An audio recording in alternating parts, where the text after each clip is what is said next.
Every war has a moment.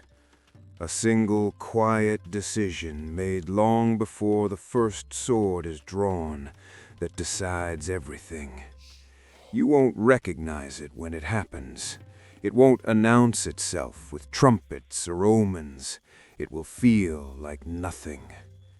This is the story of Iron Ridge, and somewhere in it is that moment.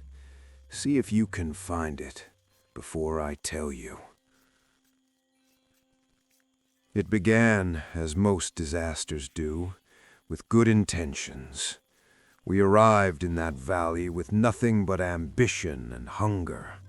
My first order was feed the men. Every hand that could hold a sickle was in the fields. I wanted surplus. I wanted mountains of grain, because I've buried enough soldiers who starved before a single blade was drawn. I had one scout, one rider on a fast horse circling our perimeter.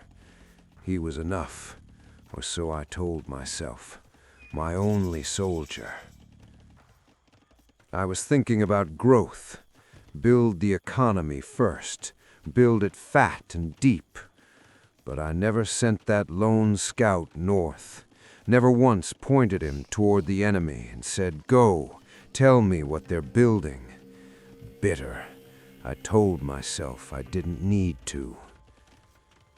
Gravely, arrogance, the first sin of every commander who eventually digs his own grave. They came to us, a raiding party. A handful of enemy horsemen burst through the northern tree line like wolves testing a fence, and I had almost nothing to meet them with. One scout, a camp full of farmers. My hands were shaking, not from fear, from rage, at them for coming, at myself for not being ready.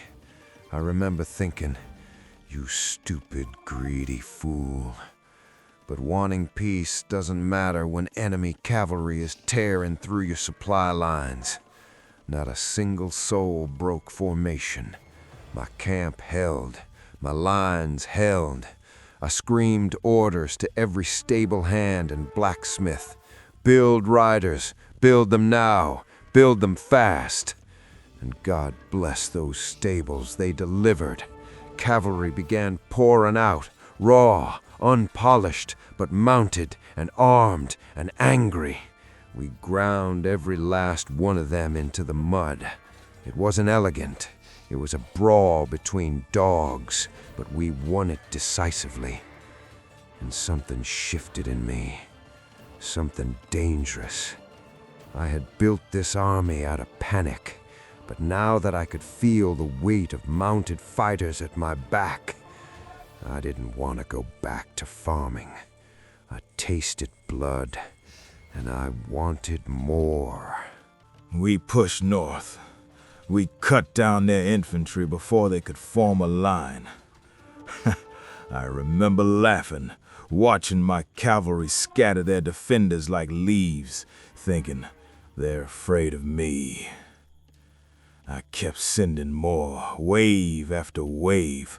My cavalry circled their settlement like vultures, for there was no crack. Every approach was a killing ground. I remember thinking, "Why won't you die?"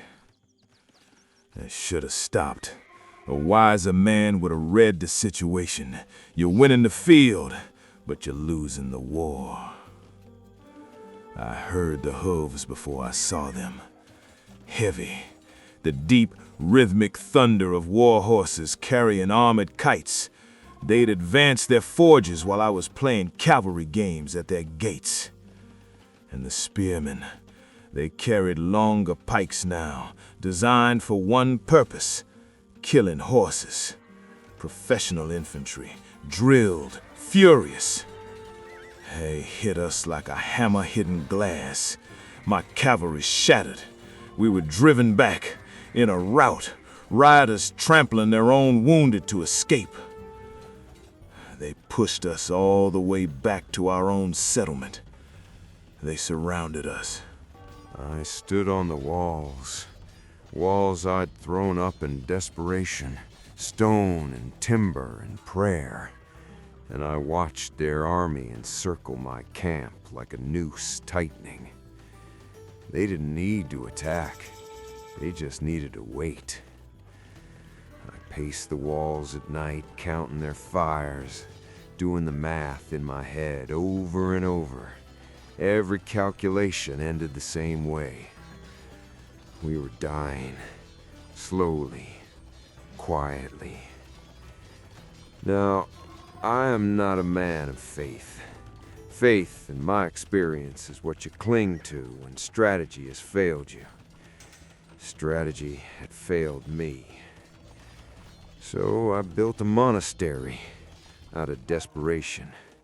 The monks who came walked out into the siege lines with nothing but robes and words. And something impossible happened.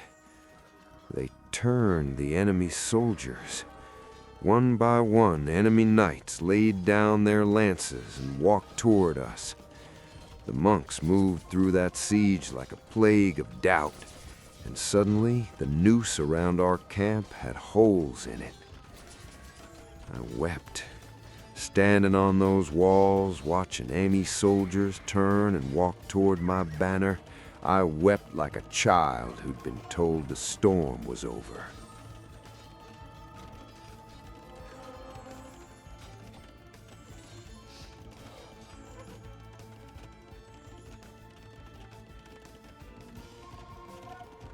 I'd been saving something.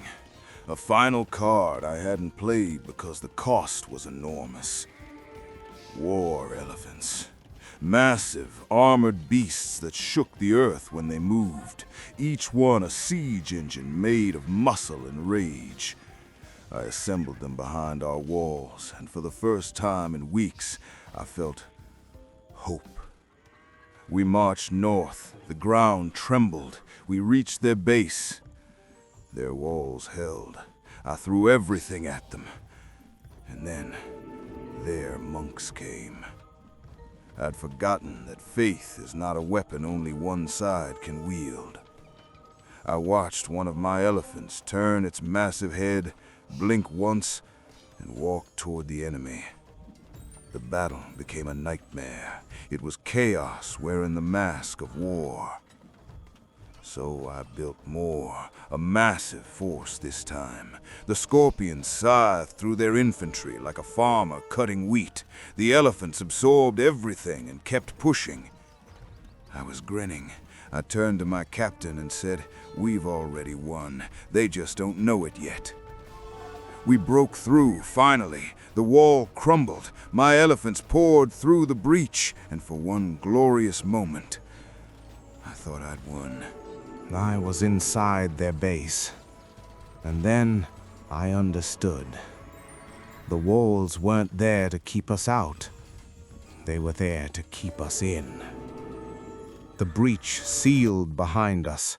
Pikemen materialized on every flank.